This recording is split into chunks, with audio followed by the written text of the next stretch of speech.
Welcome to the first episode of Joy, Love, and Grace series on Hit Like a Girl Pod. I'm Grace Vinton, and I'm honored to welcome to the mic Andrea Downing. She's a security researcher and founder of the Light Collective.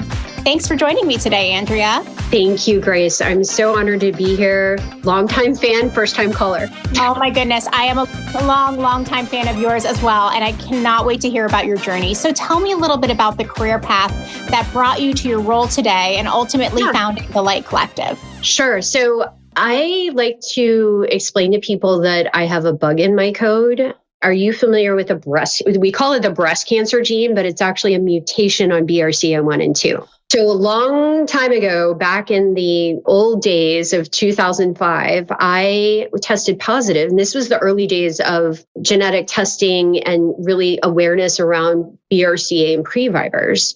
So I found out I had up to an 87% chance of breast cancer and up to a 60% chance of ovarian cancer in my lifetime as a young woman. And a lot of my early path was navigating without the resources, without the support, without the community that eventually started to thrive on social media in like 2013, 2014. My path was all around being able to apply, I think, this combination of lived experience, which a lot of patients come from, with my professional background, where I started my career in tech. I'm kind of a nerd, and I just love to nerd out on things. That was the backdrop for the beginning of like digital advocacy and wanting the good type of data sharing and innovation that we want to see, not only in the cancer community for better options to screen for, treat, and prevent cancer.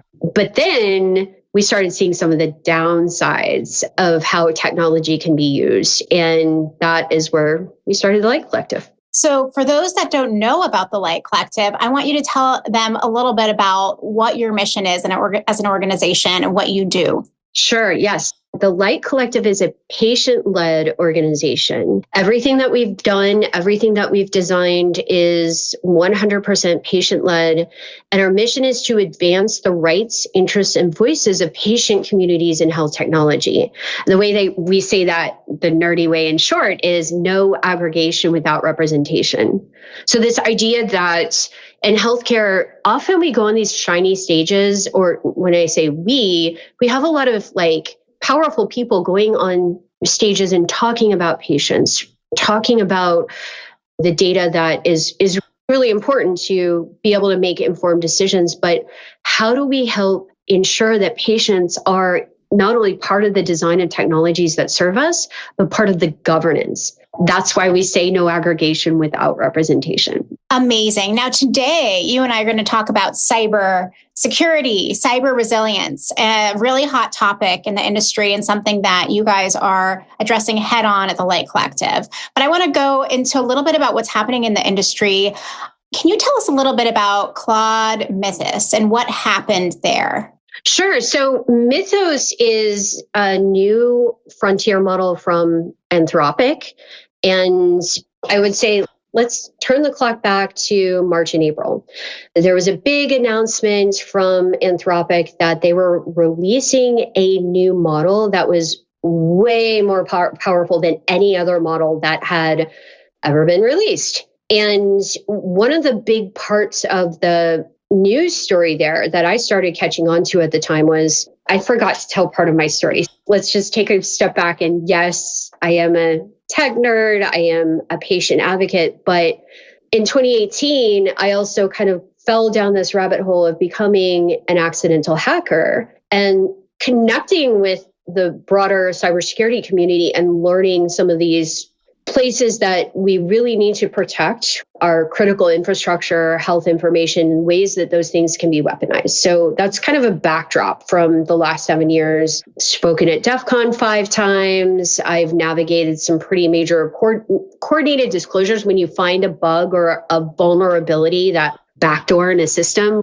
you need to ethically disclose it to the company so they can patch it and protect people, especially in healthcare. So giving that backdrop before I talk about Mythos.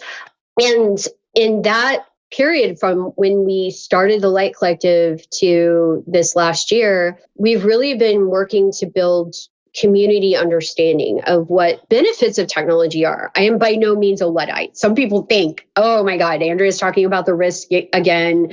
Is she anti-tech? No, it's really when you know enough to know how things can be weaponized, you really want to make sure that communities that are adopting new tech can do it safely and in ways that are worthy of our trust. And we've seen a lot of examples where it hasn't been worthy of our trust. So along comes Mythos in March, April timeline. And basically what they found, and they created this thing called Project Glasswing, which is a consortium of companies like Amazon, Google, like all the big tech companies and the cybersecurity people. They brought them all together and they were like, oh my God, this can find the backdoors and vulnerabilities in systems way faster than anything that has ever been seen in the history of cybersecurity. And there's this thing called the 0-day clock. I think this is really fun. Let me go find this. So 0-day clock, here's the link. And people in cybersecurity have been tracking the amount of time that it takes for us to find a vulnerability and then exploit the vulnerability before it gets patched, right? So the timeline is back in the early days when I first started in this space, it was weeks, months, sometimes years for an attacker to be able to find one of these vulnerabilities or backdoors and then use it to either brick a network, tank a system so you can't use it, or scrape all the data and then hold it for ransom. Those are basically the things that bad guys like to do. And so what the white hats in this community are trying to do is defend that infrastructure. And the timeline for defenders to be able to patch vulnerabilities has basically collapsed to zero. And that is because of where we are with the power of these models and being able to use them to kind of scan for open, misconfigured content management systems. You don't have to know a lot about cybersecurity to know that's kind of a big risk in healthcare because we're dealing with people whose lives depend on technology, right? And data. We want to make sure it's safe. Wow. And so what exactly happened with this model? With Project Glasswing, experts in healthcare cybersecurity that I know and have had access to this model have basically said, okay, hackers going to be hacking a lot this year. And we're already seeing some of the examples of that, where there was a hospital in Boston that completely got shut down. Have you ever seen the Pit? Yes, and they have an example of this. They have to turn off all their EHRs and they have to, figure out what to do when this happens. And it's a nightmare and patients are routed to other hospitals hours away. And it's a challenge. Yeah. The public information about Project Glasswing, what was happening is they were finding vulnerabilities that were never before understood deep in the roots of tech stacks that were not previously discovered. And that caused them to keep Mythos from being released to the public, except for so basically they had 3 months, and now we're at the 3-month mark where Mythos, the new model, the Mythos grade model was released this week. Now, I'm going to tell you, I haven't fully tested everything or kicked the tires, but what I have been doing over the last several months is working to coordinate with the health sector and taking my own security research based on what I know about agents and helping people to understand where the breakdowns in the process are. So, for example, if a company is saying, we have a SOC 2 compliant product and we're an AI company, are they proving those claims? Or do they have these backdoors as they are offering enterprise grade offerings to healthcare? Those are the types of things. If you watch this space and stay tuned, I don't have the things published yet, but they will be published soon. And I'm very excited about some of the work that we're doing. So fascinating. Now, the Mythos report introduced the idea that a model can be the safest and the riskiest system a company has ever built, right? And they were having restraint. They weren't going to put it out, and now they put it out. So How should healthcare leaders think about that paradox? And should patients have been included at a seat at this table before they made this choice? This is the eternal question. Should patients have been included? And the first thing I will say is absolutely everything that we do in the design of technologies should start with the patient, and it never does. And when we think about the people who are going to be directly affected by risks or benefits, there are going to be real benefits from more powerful models coming out. But at the end of the day, we're the ones on the playing field. We're the ones in the arena who have to survive or who may be harmed as a result of these benefits and risks. And so the question of should patients be the starting point for partnership and design? Absolutely. Did that happen? No. What is also, I think, very telling and surprising with Mythos is that with all of these frontier models, we're not really coordinating with the health sector as much as we could be. And I say that after talking to a lot of experts in the field of healthcare cybersecurity. There needs to be that step first too. And you'll notice with Project Glasswing, what happened was they brought all the big tech companies in, but they did not bring some of the most important cybersecurity experts in healthcare to that table too. The health sector is equally out of the loop, and we should be in the loop. I hope that we will be soon.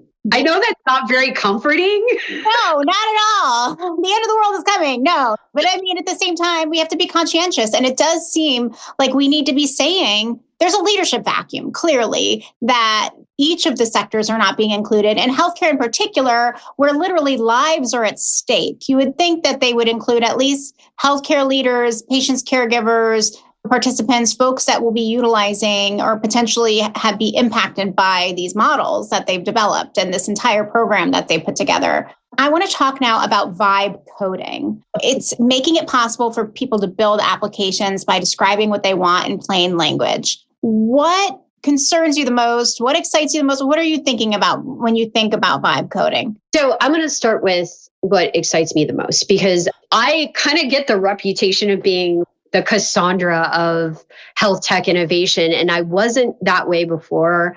I do want to start with a lot of the positive here. We are unlocking ways for patients to build their own tools, build incredible and new ways to innovate that we should be able to protect. And I'll give a couple of examples here. I want to start with my colleague and our shared friend, Christine von Reisfeld. She at Stanford has been taking her data, and not just with Stanford. Let me just be clear. She has been exercising her rights to data and putting it in local storage, thinking about ways that she can partner with experts and share her data on her own terms, but also thinking about what are the safe tools, what are the AI agents and vibe coding solutions that she can use in a safe and responsible way. There's also really cool stuff if you've been watching patients use AI. I want to give a shout out to Hugo Campos. He took code from Josh Mandel, who's like really well known, like as one of the architects of FHIR and exercising your rights of data, like right of access to data. And he built his own like tool called OpenKP, where he is pulling his records from the health system and then figuring out ways to visualize his own data. And I am so excited about these things because if you've been following the e-patient movement for a long time, or this group of incredible patients, of which I am one, how do I say that without sounding braggy? Literally not braggy. I am one too. I have been at the forefront of this as well, fighting for patient access rights. Yeah. Fighting for, when you're advocating for something and fighting for something, girl, you can own that. I think all of us will say. I think as women, we don't own our like power as much. And that's part of what this podcast is about. So as one of those awesome patient hackers who has also for the better part of 13 years now, been fighting for the access to our data. We absolutely want to be able to do those things. And we want to be able to harness, I think, the big unrealized thing that makes me excited is it's not just about artificial intelligence. It's about patient intelligence and our lived experience. When we think about the things that never got designed for patients, I am now seeing some of these people in this space lead the way in building tools and doing so in ways that solve our own problems without needing to have a middleman speak for us. Let's cut out the middleman and just do things ourselves if we can do so. And if some of the places in healthcare that used to serve us are not adding value or access to what we need. So that makes me really excited. Now, there's a balance to that, which is, I think when we look at the state of what I just shared about healthcare cybersecurity and where tech companies really have no duty of care, and I'm going to paint a picture for you. I want you to imagine this two sides, two cliffs, and in the middle is a rickety drawbridge where patients all live. And on the one side, we have the health systems, and they are moving at the speed of trust, a highly regulated industry. They've got to worry about all the things that are regulated, and they worry about getting sued all the time. On the other side, we have the tech companies that are moving quickly into healthcare. This year alone, Anthropic, Perplexity, and OpenAI have all announced their healthcare offerings. Many of them are pulling or asking, what is a way we can pull the medical records and chop and slice and dice it up with other data? And so here we are in the middle, trying to innovate, trying to survive, trying to just get basic access to knowledge. And neither side is actually supporting us on solid ground. They're letting us fall through the cracks where it's really more about disrupting each other.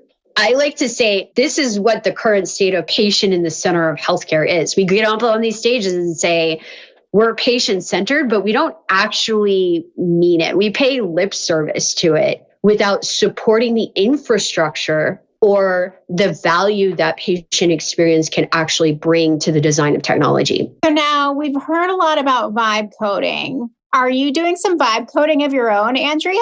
I'm hoping that the answer is yes.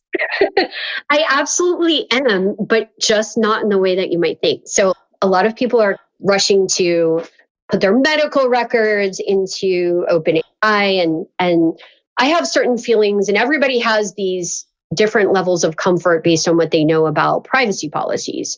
So instead of doing that, what I am doing is kicking the tires and vibe coding tools to be able to compare privacy policies apples to apples. Just because when you think about getting or signing on to a new app, there are all of these high-minded promises, right? But what do they actually say in the fine print? And what are their actual practices?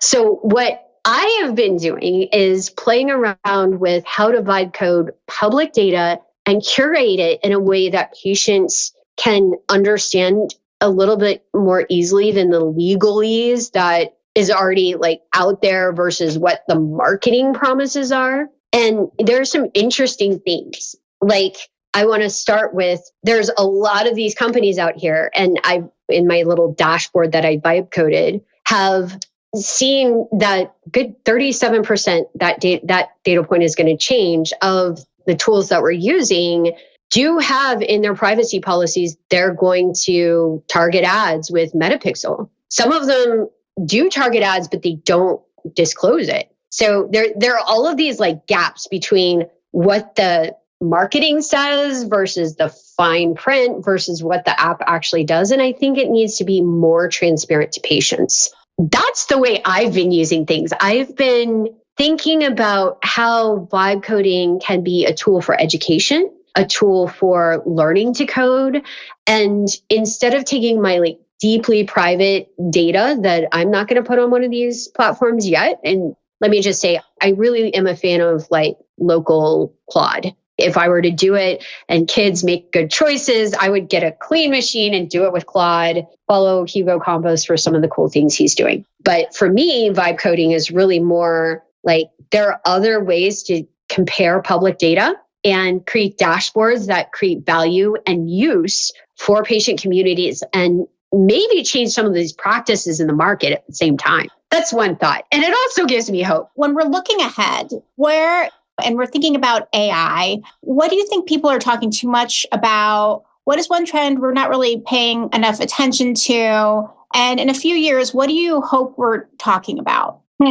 This is the hardest question. In a few years, if I could wave a magic wand and think about what I hope we're talking about, it would be that patients are self-governing the technology and data that belongs to them. And instead of these high-minded marketing claims on a lot of the companies' websites that are emerging in this space, or the talking points we get from a lot of the leadership, I hope that we are actually making it possible for patients to build the future of AI, and doing so in a way that isn't paternalistic, but is also protecting from some of those dangerous ways that I have unfortunately learned we can weaponize these vulnerable communities. One trend that I don't think we're talking about enough is how easy and dangerous it is when a community can be targeted. So let me explain what I mean by that. The Light Collective, when we published our research in 2022 around how ad tech gets used on the internet, often when you hear about patients being vulnerable to misinformation, we're like, oh, the patient is susceptible to misinformation because they're dumb. What we're not doing is talking about all of the research to show how the tech companies design these tools to be addictive, but also design ad targeting and marketing tools to follow patients across the internet. When we create a digital footprint around patient communities, then we start letting any scammer or snake oil salesman just blast them with content. And we wonder why certain vulnerable communities got radicalized or lost trust. I don't think we're talking about that. We just admire the problem of misinformation without looking under the hood at what is happening with patient communities who lack access to healthcare. And yet, when we turn to the internet, it's often unsafe spaces that have these 50-page privacy policies that write off any duty of care or harm. I think it's very interesting the role that you sit in the middle of patient rights, what's going on in the AI world, what's going on in the interoperability world, the infrastructure, healthcare data infrastructure world, the cybersecurity world, healthcare world. You sit in the middle of a lot of things happening. What is something that's giving you hope that things are going to change? Is there something that you're holding on to here? Yeah, I keep coming back to the true north of lived experience and valuing our lived experience.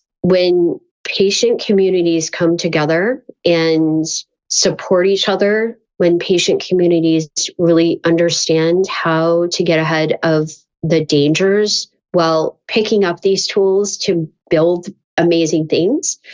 And I'm not by any means saying we should not partner with experts. We absolutely need to work closely with, depending on what community you're in, the experts in cardiology and cancer research.